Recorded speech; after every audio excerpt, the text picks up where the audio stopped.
يا أيها الذين آمنوا توبوا إلى الله توبة نصوحا আল্লাহ তাআলা রব্বুল আলামিন বলেন, বান্দা তুমি যেখানেই থাকো না কেন, তুমি যে জায়গাতেই থাকো, তুমি আমি আল্লাহর কাছে তওবা করো, আমি আল্লাহ সব সময় তোমার তওবা কবুল করব। তো আমরা এখন মনে করি আমাদের তো বয়স অনেক হয়ে গেছে, আল্লাহ আমাকে মাফ করবে নাকি? আমাদের তো বয়স অনেক হয়ে গেছে, আল্লাহ আমাকে মাফ করবে নাকি? আবার কিছু সংখ্যক মানুষ মনে করে আমাদের তো বয়স হয় নাই, এখন যা করতেছি করি, পরে আল্লাহ তাআলার কাছে মাফ চাই নিব।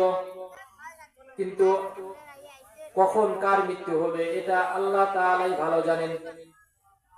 তো বলতেছিলাম হযরত মূসা আলাইহিস সালাতু ওয়াস সালামের জামানার এক ঘটনা। একজন লোক বড় পাপিষ্ট, সমাজের মধ্যে এমন কোনো খারাপ কাজ নাই যে বান্দা করে নাই। সমাজের মধ্যে এমন কোনো খারাপ কাজ নাই যে বান্দা ওই খারাপ কাজটা করে নাই। সমাজের মানুষ তার প্রতি অতিষ্ঠ হইয়া তাকে হাত পা বেঁধে জঙ্গলের মধ্যে ফেলে দিয়ে আসলো। বান্দাটা জঙ্গলের মধ্যে থাকতে থাকলো।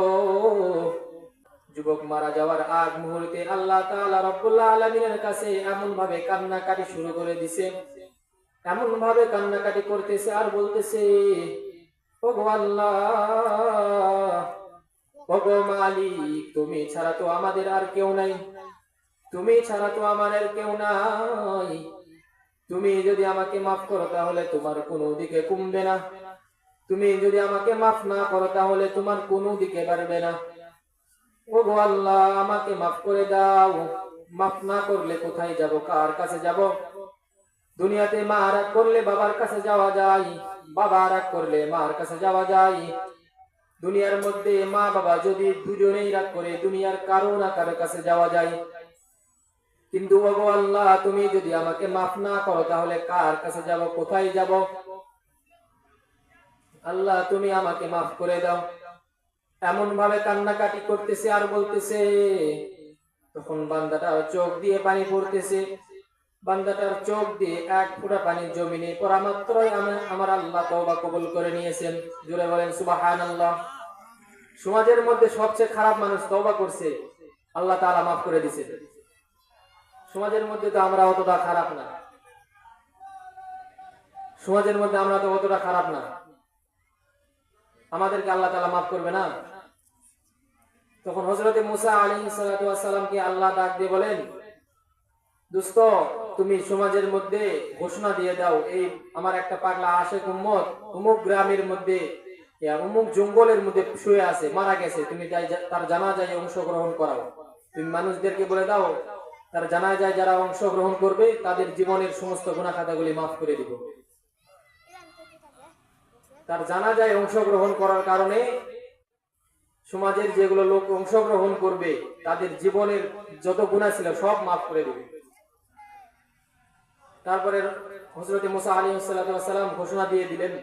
তখন লোকেরা দলে দলে আসলেন, আসার পরে জানাজা করলেন। করার পরে সমাজের লোকেরা বলতেছে, ও আল্লাহর পয়গম্বর, যার জানাজায় অংশগ্রহণ করার কারণে আমাদের জীবনের যত গুনাহ ছিল সব গুনাহ মাফ করে দিলেন, এমন ব্যক্তিকে তো একটা নজর দেখা দরকার, দেখা দরকার না? সমাজের মধ্যে সবচেয়ে খারাপ মানুষ। তখন লোকেরা দেখলেন, দেখার পর বলতেছে, হুজুর, এটা তো সমাজের মধ্যে সবচেয়ে খারাপ মানুষ ছিল, তার গুনার প্রতি অতিষ্ঠ হইয়া আমরা তাকে জঙ্গলের মধ্যে ফেলে দিয়ে আসছি, তাহলে তিনি কেমন করে সমাজের মধ্যে সবচেয়ে আল্লাহর ওলি হই কেমন করে? তখন হযরত মূসা আলাইহিস সালাতু ওয়াস সালাম আল্লাহকে ডাক দিয়ে বলেন, ওগো আল্লাহ, লোকেরা কি বলতেছে আর আপনি কি বলছেন? তখন আল্লাহ তাআলা রব্বুল আলামিন বলেন, দোস্ত, এই বান্দা মারা যাওয়ার আগ মুহূর্তে এমন ভাবে কান্নাকাটি করছে আমার কাছে, আমি আল্লাহ তো রহমানুর রহিমিন, আমি আল্লাহ তো গফফারুর রহিমিন, আমি আল্লাহ মাফ করে থাকতে পারি নাই। তাহলে দেখেন, সামান্য মা বলে ডাকার কারণে আল্লাহ তাআলার কাছে এমন ভাবে কান্নাকাটি করছে, আল্লাহ তাআলা মাফ করে দিয়েছেন। আর আমরা তো সমাজের মধ্যে অতটাও খারাপ না, আল্লাহ তাআলার কাছে চাইতে দেরি, কিন্তু আল্লাহ তাআলা মাফ করতে দেরি করবেন না।